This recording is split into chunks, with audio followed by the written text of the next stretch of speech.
Hey everybody, it's Vitali here at Powerstorm Records, Red Barn Productions, and now OG Gamers, Old Guys Gamers over on Facebook. And but before we get into the OG Gamers on Facebook, I wanted to do just a quick general update of a few of the things that we've covered here this past month. Starting off with the Electro Voice RE20. I've been using it a little over a week now for my live streams and stuff, and I just I had my doubts that it was worth the extra money, but uh, after using it for a week, yeah, I can't say enough good about it. Uh, I'm sure gonna hate to have to send this back. I was talking to the guy that sent it to me the other day, and he said not to worry about it right now, and I'm not going to for a little bit. But I know at some point I'm gonna have to send it back to him.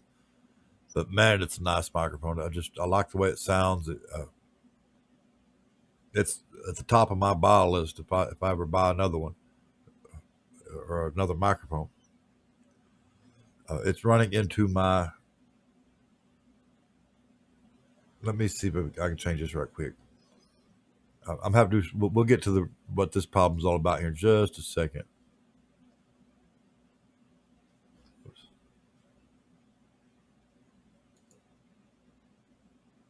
Well, anyway, I'm running it into my Tascam uh, mini studio, the US-42, which they've discontinued, by the way. It's actually a pretty nice little interface. I think the pricing was just a little off on it. They're $200, or they were $200. Uh, I think there's a few better choices out there at that price point, but not many. Uh, but anyway, this with the RE20 is just doing a really good job. It's been sounding pretty decent on cell phones. It sounds pretty good on laptops. And then if you're on a computer with a good set of monitors or speakers, it just sounds amazing. I've never turned the EQ back on. It's just flat. Just can't say enough good about that. And I guess while we're here, we'll go ahead and talk a little bit more about the Blackmagic Design ATEM Mini. Uh, really, not a lot more to say about that because it's a good piece of equipment. Do not get me wrong, but I find little things that everybody was harping about the lack of multi-view. Well, that has not been a problem for me. As you can see, I've got a monitor over here, and my biggest complaint is that when you have more than one camera hooked up to it, you cannot go to that individual camera and crop as needed for each camera in the software for the ATEM Mini. And if you look right there, you can see that this particular camera does not have a completely uh, clean HDMI out. So I have to crop for that. And then here comes the other problem. Let's bring this up right quick. This camera doesn't do a full screen. It's a Canon. You can tell by the border. So that's two different. Uh, I need to crop individually on the device.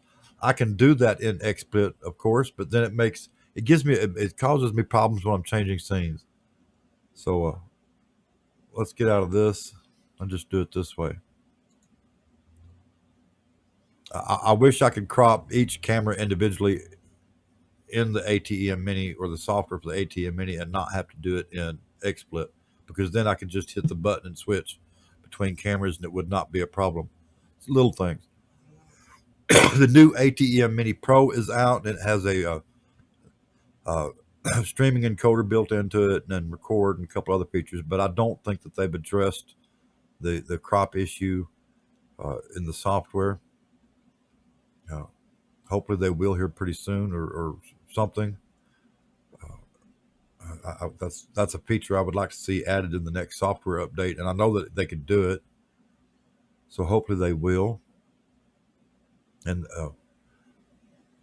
on to OG Gamers, the old guys gaming over on Facebook. We've created a gaming page over there to me and another guy, and we've been putting a lot of time into it. and we would appreciate it if you'd come over there. There'll be a link in the video description below, and check that like and that follow. While you're at it, click the subscribe to this channel. I forget to ask, and please do subscribe. Click that like. Every little bit helps. But anyway, we're doing more gaming live streaming over on that page, and I will be recording some of it and bringing it over to Facebook. But I don't want to turn this channel into a gaming channel per se. That's not what we're about. I mean, if you like what we're doing and you want more of it, then let me know and I will. But I just I want to keep this into audio and video production and stuff like that. I'd like to see more followers and more likes and more views, but that is what it is. I realize that it's kind of hard to stay interested in a channel when they're not bringing you a lot of really cool new content, and it's just really hard to do out here where I'm at, especially right now with the coronavirus going on. We're all on lockdown. I've been on lockdown since the 11th of last month, and it's just been tough. And I hope y'all are hanging in there. I know a lot of y'all are having a hard time too. It's not just me. So just hang in there, and we'll get through this. And stay safe. Take the proper precautions. Wash your hands. Don't touch your face. I don't know that a face mask itself will save you, but it's bound to help. Believe it or not, I haven't been out but twice in a month and a half, and when I get out of my car, I've got my face mask on and stuff. And then when I get back to my car, I sanitize my hands, and I've got wipes. I wipe the steering wheel down, the door handles and stuff. I don't touch nothing. I can't afford to get sick, and my wife can't eat either. And it'd probably kill us at our age. Who knows? Don't want it. So there'll be a link to the OG Gamers page in the description below. Click that subscribe here. Run over there and check us out. Click that like button. Click that follow button. Give us a thumb, whatever, like I said, every little bit helps. If you got something going on, let me know. I'll be glad to go check it out. I always do. Until next time, this is Vitaly here at Red Barn Productions, Firestorm Records, and OG Gamer. Y'all be safe, and I'm out of here.